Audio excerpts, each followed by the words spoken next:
homogenization in punctured domain. So in my case, the stochasticity will be basically the geometry of the domain, so not on the data, not on the coefficients of the differential operator that we will consider, but on, as you might imagine here from the name, so basically on how I will put holes on the domain that I'm considering. So this is, let me say, this is a joint project with some of the people here in Bonn, with Juan Velàzquez, who's here, and with Höfer. And before really, let's say, going to the right stuff, let me just give you an overview of how I would like to structure this talk. So I will, of course, start with an introduction of the setting, so what we mean by punctured domain. So as you see already here, we will be interested into a boundary value problem for either the Laplacian or for the Stokes operator. Then I will give you an overview, let's say, of what is known somehow in the literature from quite some time, in the case of basically nice holes. So when thinking about, like, for instance, like periodically perforating my domain. And then I will get to our model. So as you might imagine, the main goal that we would like to achieve is to find, like, to basically get to cases or to configuration where this perforation is not as regular, as homogeneous as in the periodic case, for instance, or as in a very regular case.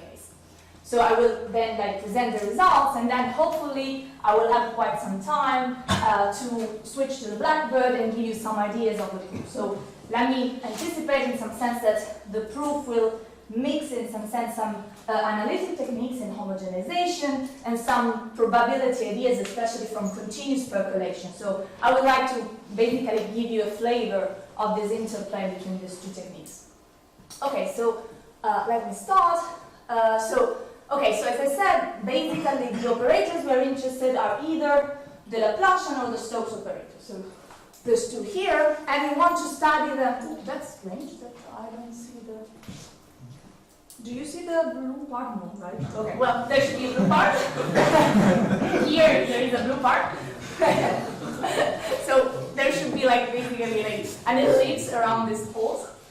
So, okay, so we want to study, like, a boundary value problem for either Laplacian or Stokes with the Dirichlet boundary condition in a punctured domain. So as a punctured domain, you should imagine what is on the slide with an additional sphere around it. So basically, I construct it by taking a fixed domain, D, open-bounded, simply connected set, and I perforated it with a collection of holes, which I will call here H epsilon. So the epsilon here is a parameter which basically is related to the typical length scales which characterize my holes. More precisely, epsilon is basically the typical distance between the holes, and H epsilon, which would be a parameter enslaved to epsilon, is the typical size or diameter of the holes. So by typical, I'm being vague on purpose, in the sense that the notion or the understanding of typical will depend on the model that we consider. So in many cases, the model, the main configuration or typical configuration will be this one. So in this case, the choice of the scales is basically the order of magnitude, either of the distance or of the size. In the periodic case, is exactly the distance and the size. And what we would like to do, in other words, is try to weaken as much as possible this notion of typical. So we should think also that, of course, as by calling it epsilon, this should be like a small parameter, so this should be like a microscopic scale, microscopic with respect to the full size of the domain. So the full size of the domain, or the size at which I'm considering, for instance, here the right-hand side. And what I'm interested in is the homogenization result. So I'm interested into understanding.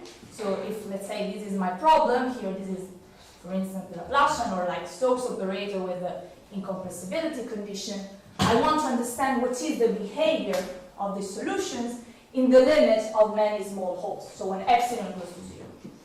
So why do I want to do this? Well, okay, so in terms of application or motivation, the most relevant case is the case of Stokes. Because if you could think, one could think that this problem here basically models the flow of a fluid through a porous medium. So I want to understand what happens, for instance, let's think about water in sand. What is the behavior of my fluid when it has to flow through a skeleton, so through a solid object among which basically it has to squeeze and move.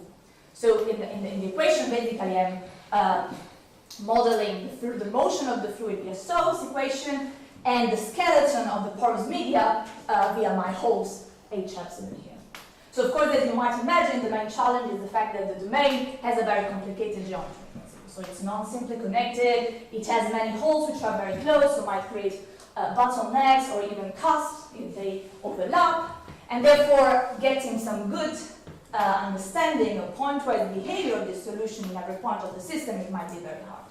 What saves us, and this is why we want to obtain a homogenization result, is the fact that if we are interested in describing the behavior of the fluid at the macroscopic level, so at the size of the system, we don't need to know exactly what happens close to the holes. We don't need to describe at the microscopic level, but we can always basically approximate this behavior via an effective behavior. So via behavior where I'm not seeing anymore the holes, but I'm solving a nicer equation. So basically, mathematically, the real challenge is to, so this is physically well known, this is what is usually used to describe the behavior, for instance, of the velocity and pressure of the fluid in a porous medium, but what we want to do is to really mathematically, rigorously obtain this result. So this is basically what we would like to say. So we would like to say, when I take in my solutions, U epsilon, I take the limit for epsilon which goes to 0, and I want to approximate this problem in a suitable norm, usually will be H10 norm, by solutions of a much simpler problem. By much simpler problem, I mean the fact that now we are solving it in the original, invisible here, domain D, so without a hole, so with a much simpler geometry. So of course, first question, does it happen? When can we motivate rigorously mathematically this result? Which kind of regimes do we need to pick? So in particular, how shall I enslave the diameter of the holes to the parameter epsilon? And of course, another question, and strictly related to the previous one, is what is my effective equation? Because as you see here, this is in principle another operator. Nothing tells me that if I start with Laplace, I end with Laplace. If I start with Stokes, I end with Stokes. And as you will see, indeed, in many cases, the operator will be different. So, of course, what one could expect is that the characterization of this operator will depend, for instance, not just on the volume ratio of the skeleton and of the domain, but it might depend on some geometrical properties of the holes. And as it turns out, and this is a quite well-established result, at least in the periodic case, is that the geometrical quantity which really governs the effective behavior at the limit is given by the capacity density. So in the case of the Laplacian, this is really the harmonic or electrostatic capacity. So this is so if I'm taking two sets, one inside the others, let's assume that they are regular enough. The capacity is basically the infimum of the Dirichlet norm, taken among functions which are regular, they disappear on the boundary of B, and they are at least one in A. And as you know, or imagine, basically the minimizer of this capacity, or the capacitary function, is the harmonic extension in this set here for being 1 on A and being 0 B.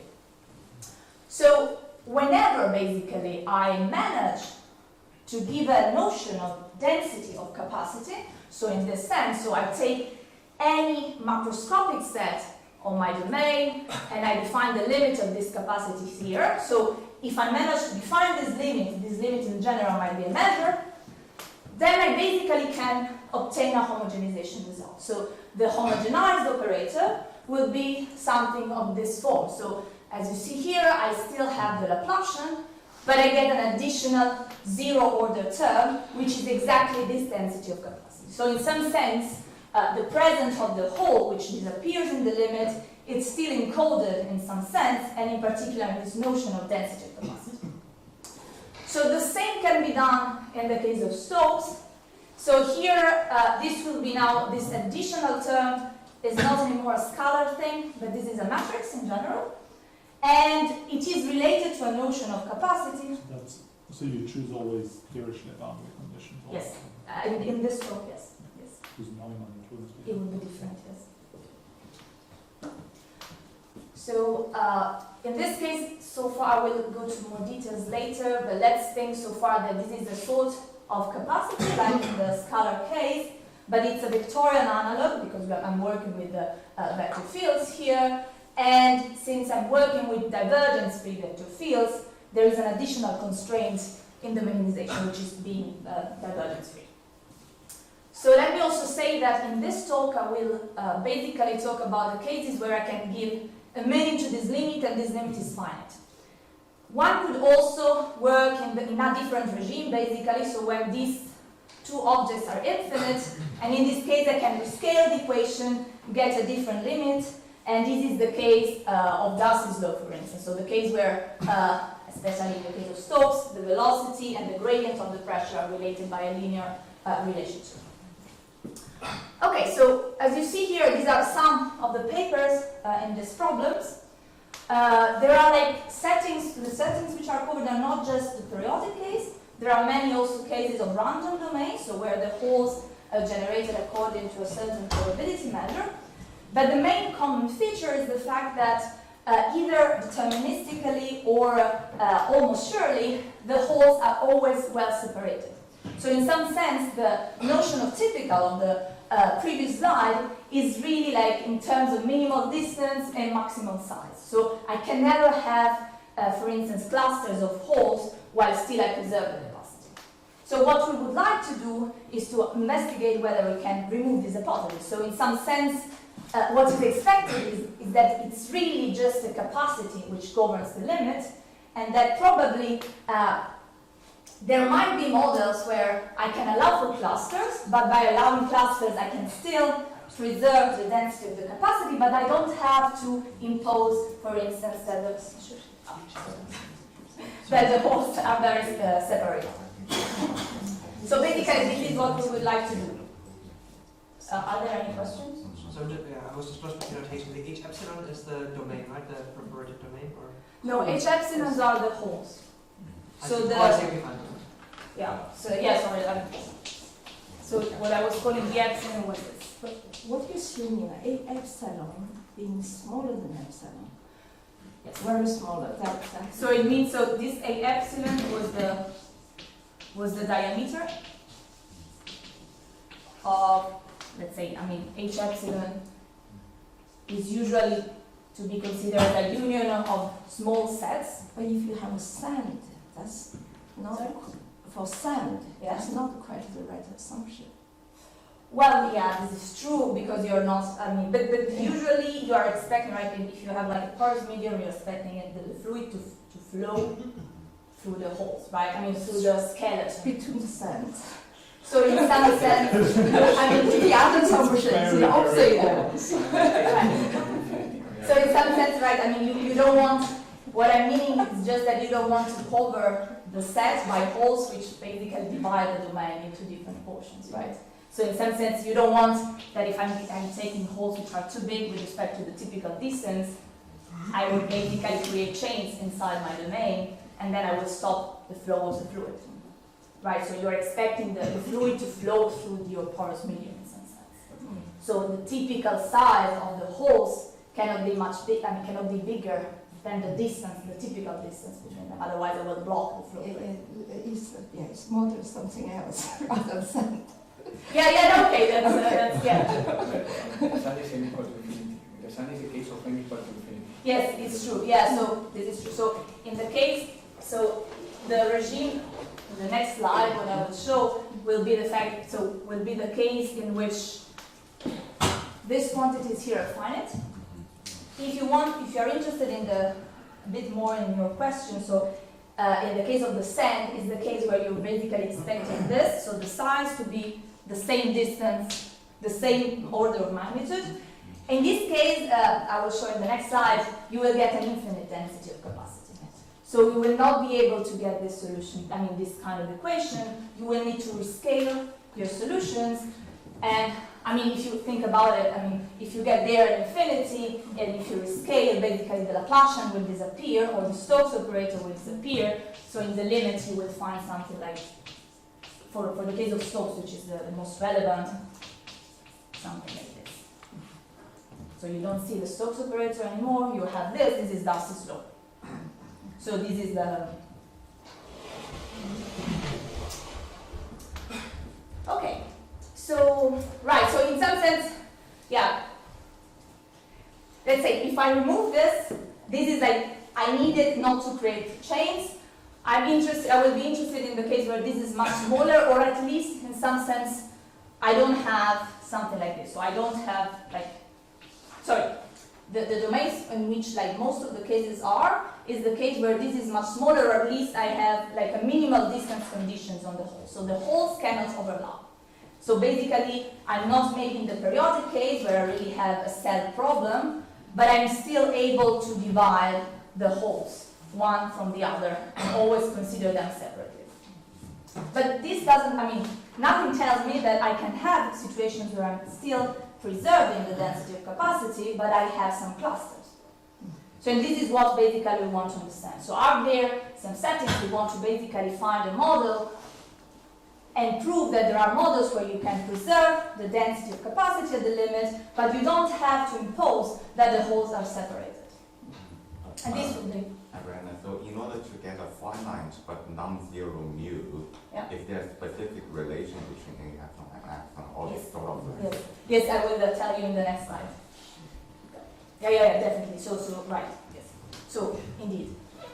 So this is a heuristic argument, which is basically what you are asking. So, let's think that the holes are basically a union of balls. So this is really the case of the previous slide, right? So I have my domain V, and I'm taking many points, which are,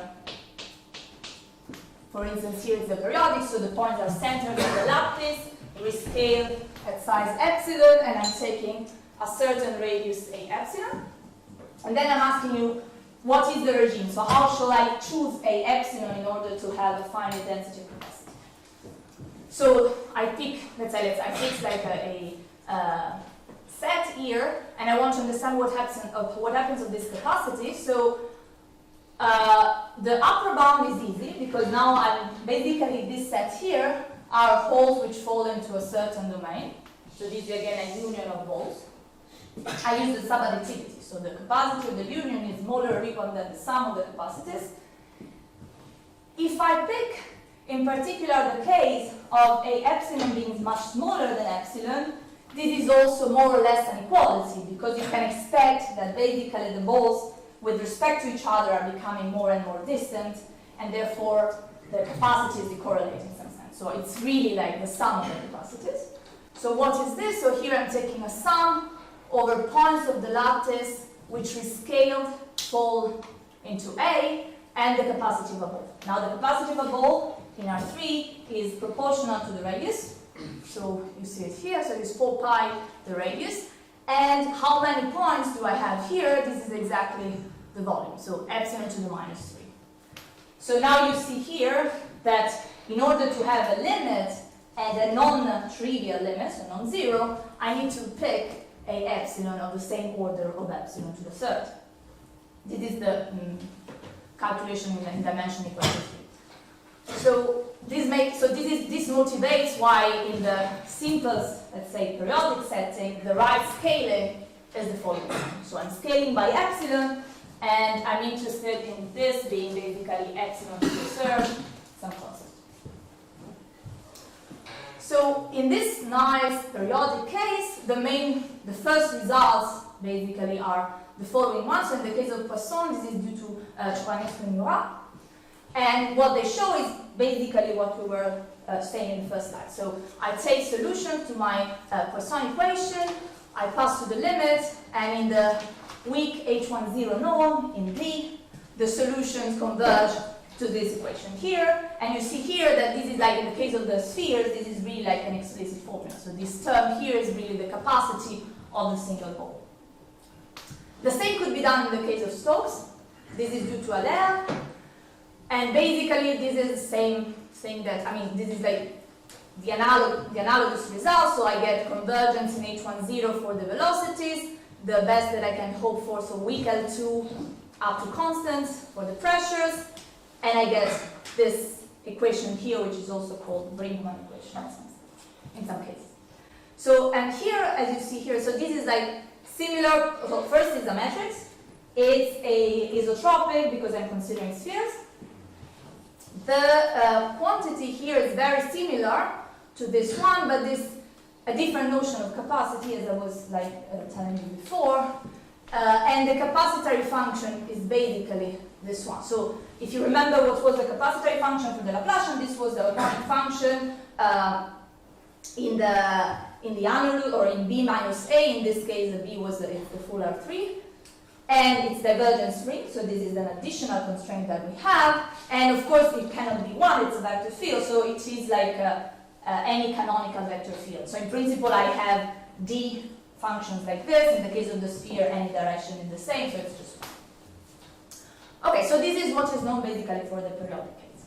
Or many cases also random, where I have this minimal distance condition. So what we want to do is now to introduce another setting where I don't have to impose this separation anymore. So what we do, this is like not particularly surprising, one way of trying to create a set of holes similar to the previous one is by defining them as a union of balls. Again, I could pick any other set, basically a rescaled set, regular. And now the centers are not anymore on the lattice, but are taken from a point process. In my talk, I will talk about a Poisson point process of a fixed intensity. It can be weakened, this assumption. And I'm taking, so you see here, so I take points in a distributed according to a point process. I rescale them by epsilon, as I've done for the lattice. And I take holes, which are now rescaled random variables. So my row i's here are a collection indexed according to my point. So it's more precise, it's a marked point process. So each point of my process has a mark, which is rho. And these marks in this talk, at least, are assumed to be IID, so very nice. And the only stochastic integrability that I'm assuming in dimension 3 is that they have the first moment bounded. So of course this doesn't tell me that, I mean, this is very different from this case here. This is more a typical, again, we don't see the background, but it's a more typical realization of the first slide. And indeed, as you see here,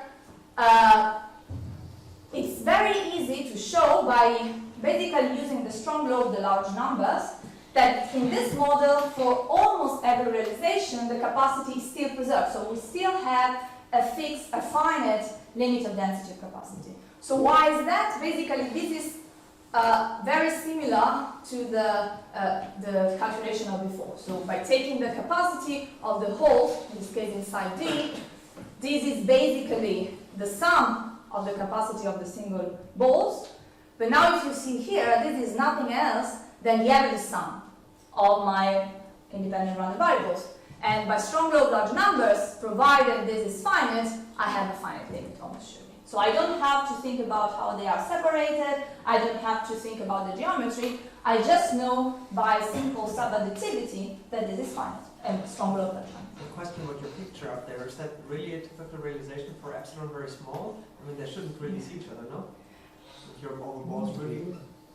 Well, you see the probability of having one ball, which is of radius of order epsilon, is going to be about epsilon squared if this is of borderline, and there's one epsilon cube of them, so there would be one epsilon of them that are as big as touching the neighbors on that. Right, yeah. Yeah. You have plus. I mean, you can do by doing, okay. So indeed, so first thing, you can see that I don't have a quantitative upper bound for the maximum. This is very similar, and as Martin Heller was saying, you can really do a similar thing for the set. So I can do something similar if I want to understand the set of row i's which are bigger than epsilon to the -2. And there are many of them, I mean. So this is really a typical realization. I'm not expecting it, and I'm not expecting to have just few balls which overlap.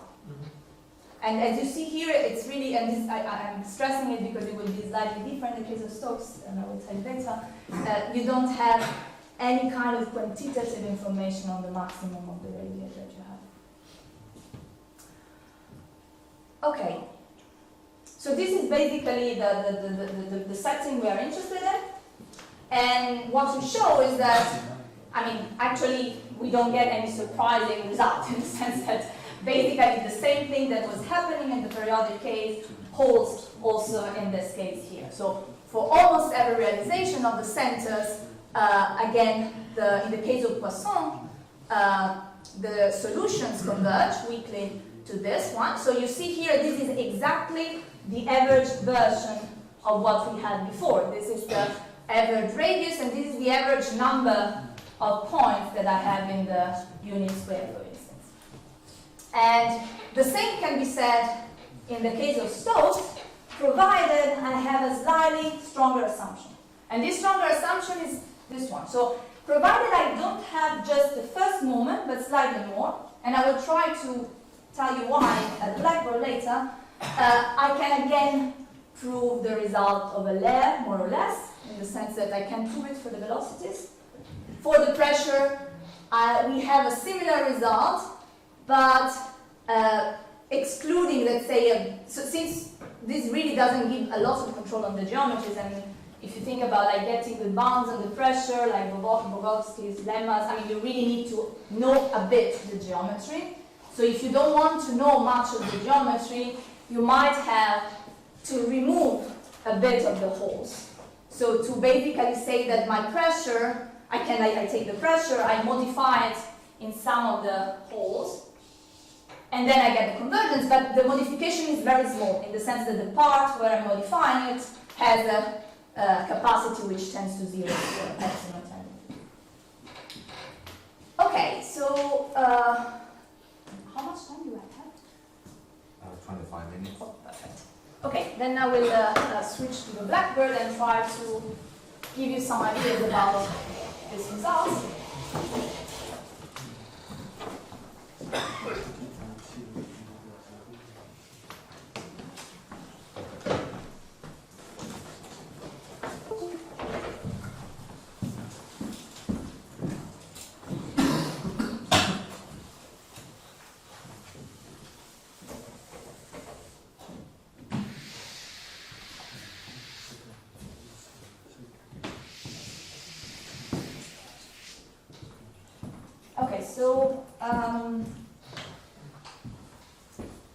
So how do we try to tackle this kind of problem? So let me start with the case of Poisson, and I will stress when this is different from the case of Stokes. And just Poisson because it's easy. So I'm starting solutions of this form. So I'm taking this, I'm putting Dirichlet boundary conditions, and I'm starting the epsilon, which was my punctured domain. And I would like to say that these things, they have a limit, and this limit solves the homogenized equation.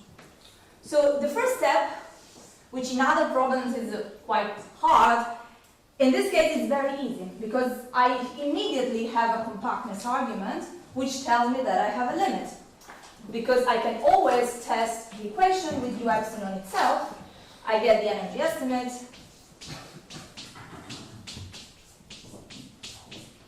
I can extend u epsilon by simply being 0 inside the holes. So in the whole domain, by Poincaré, for instance, I'm bounded in H1, 0. So I get up to subsequences a limit here. And now the main point is to show that this limit actually solves an equation, and therefore, by uniqueness, I have the limit for the full sequence of full time. But so now the point, and the real problem here, is how to show that this limit solves an equation. So what is the main challenge here? So the main challenge, so how would one really basically argue? I know that this is a weak limit in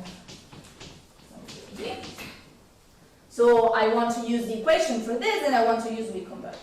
So I would like to say I take the weak formulation for this problem against good test function. I pass to the limit. I get this object here, and I see what is the weak formulation for this object here. Now the main problem is the fact that when I take these domains and I change epsilon, these domains are not nested, for instance, and there is no clear relationship between them. So at every epsilon, the set of admissible test functions, so the set particular h1 epsilon, is different. So I cannot say I fix a test function. I have to find, in some sense, a test function which is true for all the family epsilon, and along which I can pass to the limit in this sense. So how do one argue? So this is like, so basically how to characterize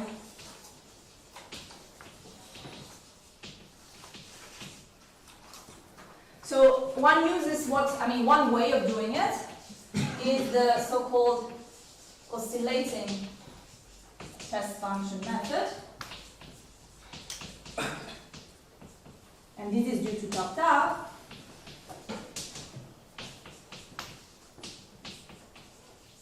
For many problems, including like the one of oscillating coefficients, but in this case, this works like this. So the idea is I take a test function in the final space. So I take something which is in h10 of D without a hole.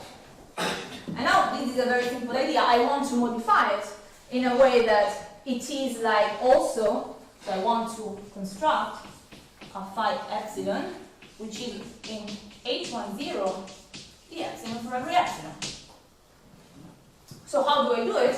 One of the simplest way of doing it is by saying I take phi and I multiply by another function. So this function here is what usually is called the oscillating test function. So how do we have to choose this oscillating test function? So this is the point. How do we construct it? So first, so W. So which properties? Well, first property, so of course this is like needed. So if I want that this is satisfied, this function here has to be 0 on the holes. Otherwise, it doesn't hold. Then, second property, of course, we want it to be a good correction. Otherwise, we can't do anything with that. So we want that when I pass to the limit, I recover the original function. So this motivates why I want that my test function extended to 0 in the holes weakly converges to 1 in this case. So you already see a bit the notion of capacity, because in some sense I need to construct something which vanishes on the hole, but it's not too much 0 in some sense, because it has to be 1 in most of the cases, and it has to converge also in this norm. So in some sense also in the L2 norm of the gradient, so I cannot like somehow be too steep. And then there is a further, so one could ask oneself, okay, what if I have something like this? What happens? So I can try to look at the equation and see if this is enough to get what I want. So let's try.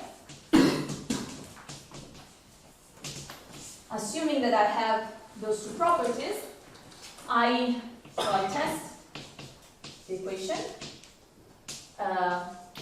with phi epsilon.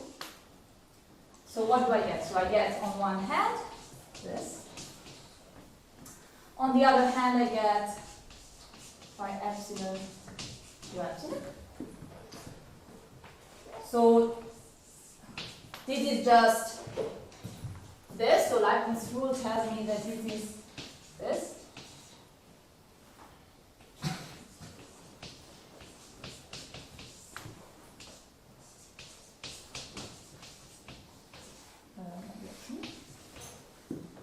And now you see, so if I use the previous two properties, so the first property is just used to test with this function here. Then here I can pass to the limit, and I get that this is just this. So I get the right hand side of what I want. Here, this is nice, because this is weak and strong convergence, so I get this, U bar. And then the question is, what happens with this term here? Because as you see here, this is weak and this is weak, so in principle I can't say anything. So there is a way that of asking something more here for the W epsilon, which tells me that I can pass to the limit here. And how do I do it? Well, I can remassage a bit more my term. So I basically want to apply the divergence theorem, so I move this here by using the boundary condition that I have on this two. And then I get that, so I have one part where I have the Laplacian on W epsilon, the duality, so this in principle is a measure, or H minus 1. And then I get something nice, so I get like that, so I'm passing this, so at some point it falls here. So this is this term here. So this one again goes to 0, because this goes strongly weakly, so this goes to 0. Now I need to say something about this. So there is a way, and this is like the main property that I need to ask, which relates again to the capacitory function, that tells me that basically these Laplacians as a measure don't have a limit or weak limit, but at least behave well along some certain subsequences. And this is the main assumption that I have to, the main property that my test function has to satisfy. And this is the following. So whenever I have something that, so a sequence B epsilon which converges weakly to B, this is really ad hoc to have this basically. So, and B epsilon R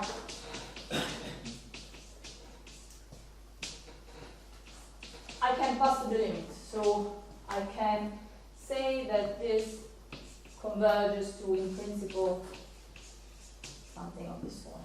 So in principle, I imagine. Now, if I have this, sorry, this is B. So now, if I have these third properties, I know how to tackle this term here. So I know that this term here is V mu. I mean, in many cases, this is absolutely continuous with respect to Lebesgue measure, so this would be really like even a constant, as we've seen in the periodic case. So this would really be just a constant times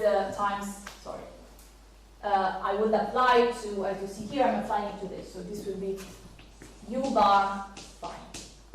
So I'm saying that at the limit, provided I have those three properties, I have this, and this is equal to this.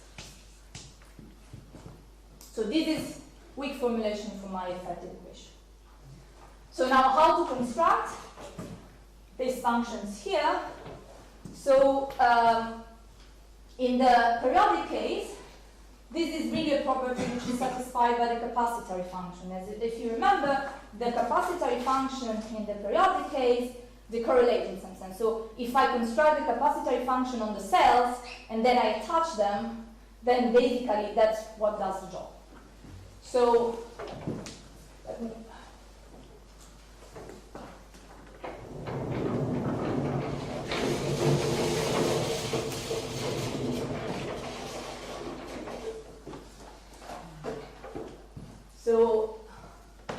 for the periodic case, so where my set, okay.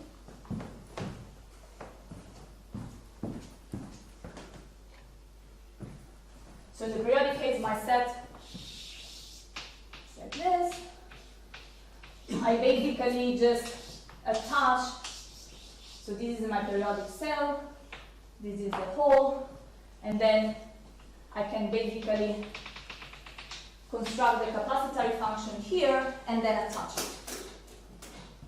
Okay, so this is what is done in the periodic case. And the same holds for Stokes so far. So this is very similar. Of course, there are like slightly different conditions to the incompressibility, but it is really the same, and the properties are basically the same. So now what do we do in the case of so in the case of Poisson, and now this is the difference between the two cases. So Poisson case, random.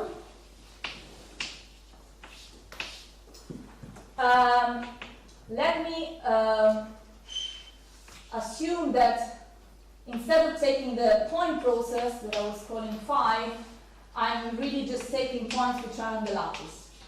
Because this, like, the main idea is mostly related to the fact that I'm considering a minimal stochastic integrability on the radii and not on the position of the lattice, because I'm assuming Poisson point process or something similar, so quite well behaved. But and this would make just the argument more technical, but not change the main features. So in this case, this is very different, right? So as we were saying, you might have something like this.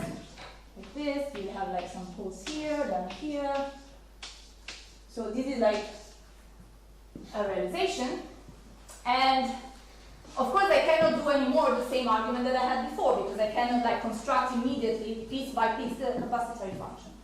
So the idea is, I mean, it's nothing too surprising. So what one could say, okay, let's keep what I know from the periodic case in the case of nice holes. So let's take my set, and I want to divide it into good holes and bad holes. So the good holes are the ones which are separated. Let's say rho I is smaller. So I want that the rescaled radii are smaller than epsilon to 1, I can even say to the 2. So these are really smaller, different. And this is the other one, so basically bad overlapping holes. So basically here this is telling me that if this is my good set, this is in the good set, this is in the good set, but the bad set would be something here, these are bad set, bad holes here, bad holes here. Okay, so on the good set I could try to construct the same oscillating test function that I had before. And the problem is, what do I do with the bad set? So first question, how big is the bad set? So as you might imagine, so as you see, like, since the capacity is the quantity which governs the limit, I would like that this bad set is small in capacity, so that the capacity of this bad set goes to 0. So let's see. So what happens if I am trying to consider the capacity of this set? For instance, in R3, or indeed this is the same. So I can again apply just the subadditivity. So this is just the union of the rho i's such that they are bigger, let's say, than epsilon to the -1 of the balls. So this is just the sum over the rho i's which are big. And then I'm computing the capacity of each ball. This is, again, epsilon to the third rho I. Now you see that, okay, so now I'm taking something on a set which is like becoming bigger and bigger in some, smaller and smaller in some sense. So one way of doing it, like technically, I mean, I could say that for, if I take the lim sup here, for epsilon which goes to 0, I can always, like, for every m, for epsilon small enough, this set here is contained, so this is always smaller than the sum, than the lim sup over the rho i's which are bigger than m to the -1 for every m. This is 2. But now this is just a limit, because by the strong law of large numbers, I know that this is just rho times the indicator function, that this is. So now I use the fact that I know that the first moment is bounded to say that this is arbitrary, so I can send m to infinity. So this is 0. So I've just proven that basically, I mean, and this is nothing special with epsilon to the -1. I could say anything which goes to infinity when epsilon goes to 0. So the capacity of this set, although I don't have, I mean, it might occupy some part, it might be spread, but in terms of capacity is small. So, and actually tends to 0 in the limit. So it doesn't play a role. It's not expected to play a role. So now how do I finish my argument? Well, So I'm constructing things here, and I don't know how to deal with it. And now the idea is to find a good safety layer, what we call in figure safety layer. So like a portion of my domain which encloses the bad poles. So this safety layer, so let's call it safety layer. So this is the epsilon b, we call it. So what does it have to do? So it has to be a safety layer, so it has to contain the bad poles. So this contains, the bad poles. So it's not too big. So what does it mean that it's not too big? It doesn't have to touch the good poles. So the distance between this and the good poles is still of order epsilon. Because as you see here, I mean, we're assuming that in the good holes these are very small, so these are like epsilon squared, so the distance is basically of order epsilon. So this is like the same that I'm preserving here. And then it's, so it's not too big, but of course I could just pick this one. So it's not also too small. By not being too small, it means that if I now take the capacity of the set of bad holes inside this one, this behaves like the capacity in the set D.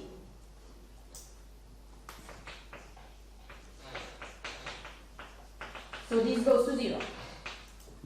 And now this is done, because now I can, so if this capacity goes to 0, I just take the capacitary function or the approximating capacitary function inside the set. So this will be a function such that this is okay, 1 and 0, I take 1 minus the capacitary function, this is 0 here, this is 1 here. And I know that this gradient goes to 0 because I know this. So implicitly, I take care of this part by just this argument, and then I attach the other ones. And then I can do basically exactly the same in the periodic case, as the periodic case, and the theorem is basically proved. Okay, so this is the case. How much time left? 5 minutes. Okay. So this is the case of Poisson. Let me. So the case of Stokes is more complicated, and unfortunately I'm running out of time exactly now.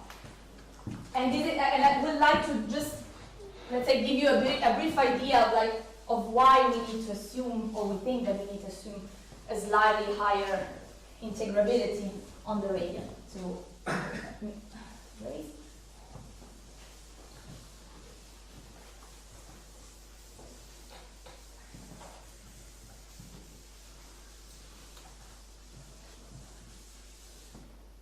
Okay, so what is the problem in the case of Stokes? So the argument that I just erased is basically very similar. So it's basically like the previous one. So I'm still trying to construct this oscillating test function. They have to be divergence free in this case on this set here. So this is also the same because I mean nothing. It's not related to the equation. This is like a property of my domain. So what is the problem? So I could still think about doing something like this. So I divide good holes and bad holes. And I can try to still say that this is mole in terms of the capacity, Stokes capacity, because the Stokes capacity is the one that appears in the limit. Now if you remember, the Stokes capacity was something, so it was like an inf of the Dirichlet norm, and U, let's say, had to be like a vector field.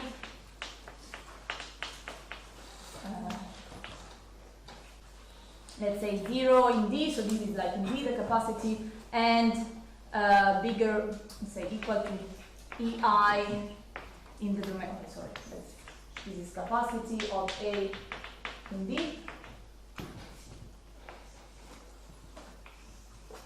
And this is in A. And I also need to assume divergence. Okay, so what goes wrong there in that argument? I could still try to do the same. I take the Stokes capacity of that and try to show that this is null. And now what goes wrong is really the first step. Because here I was using the subadditivity of the capacity. Because in the case of harmonic capacity, if I take a union of sets, the capacity of the union is smaller than the sum of the capacities. In this case, this is not true. And this could be thought, mathematically this is due to this, but like thinking about it in terms of fluids, for instance, this means that if I have, let's say, a chain, let's say I have like some balls, right? And they are really like put in a way that they create a chain. And now I'm trying to start with a vector field, which is 1 at some point, and has to be 0 there. And it has to be 0, like there, and like 1 again. So it has to go around, or like through, if the holes are very small, in an incompressible way. So this is not the same as taking just one hole, because if I create this chain, I might really like pay much more in price if I have to go around the full chain. So this is the main problem. So the subadditivity does not work, and therefore one needs a bit more understanding of what happens on this bed set. And this is the reason why, so basically subadditivity is not true.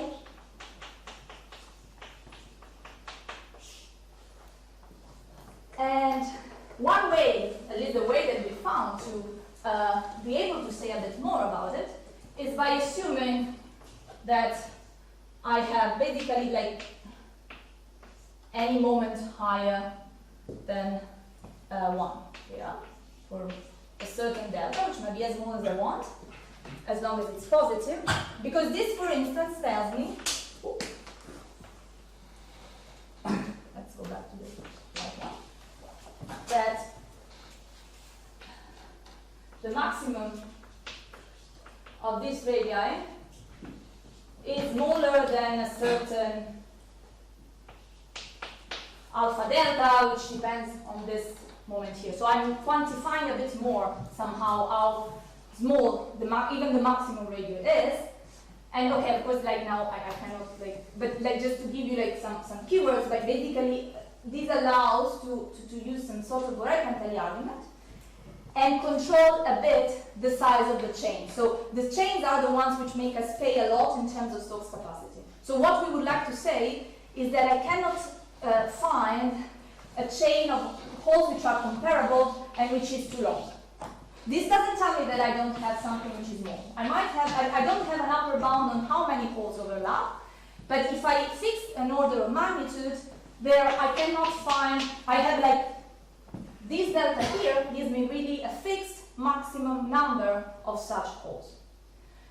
And now, if you think, the ones of you who know a bit about covering argument, there is this Velàzquez covering argument, which basically organizes in different classes the balls, such that in the same class they are disjoint, but I don't know what happens in different classes. And this is a bit what we do here. So in some sense, we divide in comparable holes, and at least in the class of the same comparable balls, we have an upper bound of this chain, and this allows us to basically control. Now I know that I'm being extremely hand-waving in general, but this is a bit what is behind this assumption here that we need.